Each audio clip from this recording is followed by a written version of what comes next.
Solids of revolution is a technique where I take a two-dimensional area, a flat area, and I spin it around in an axis, which gives me a three-dimensional area. So something like this. If I took this and I spun it around on the axis, but in 3 dimensions, all I can do is draw in 2 dimensions here, but I tried to illustrate the point by drawing this circle. Spinning around, it would end up like a cone shape.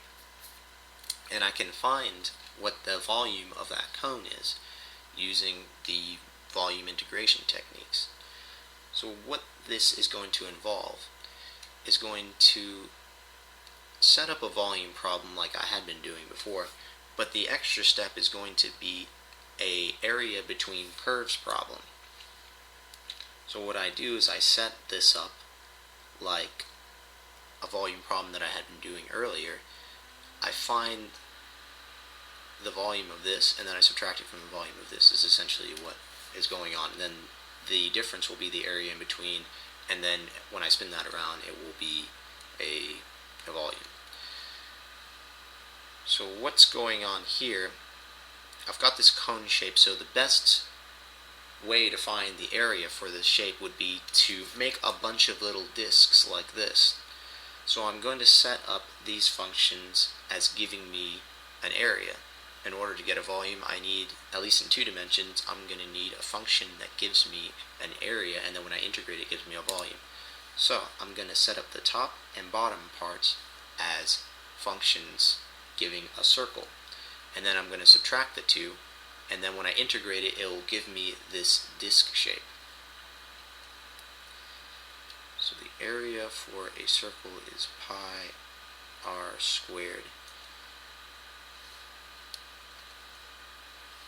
So if I were to have this function giving me the area of a circle, this top one would be pi x squared. And for the bottom one, it would be pi x to the 4th.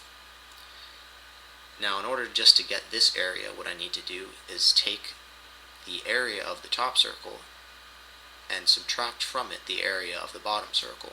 So this is what's going to happen. Pi x squared minus pi x to the 4th. That is what this area is. Or I can just write it like this.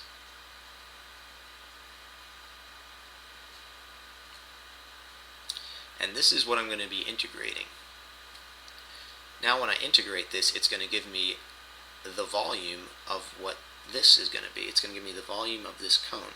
Because as x adjusts, then the size of these circles are going to adjust. And then when I integrate it, it will give me whatever the volume is. So I'm going to integrate it on the interval 0 to 1.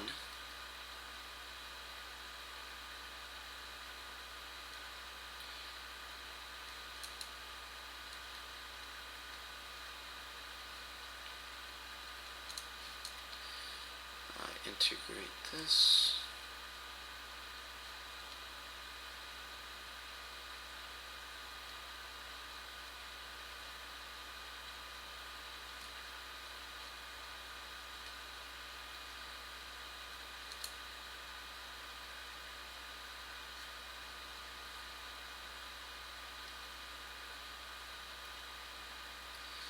The other one is 0, so that's easy. And then I'm just going to put these fractions over the same, so multiply this one by 5, multiply this one by 3, subtract, so that'll give me 2. So the volume is equal to 2 pi over 15.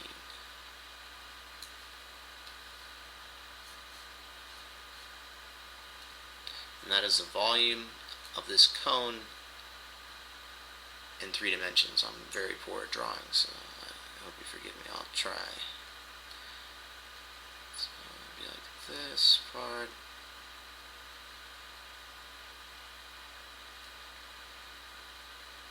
Yeah, all the way back in here. So this volume is 2 pi over 15.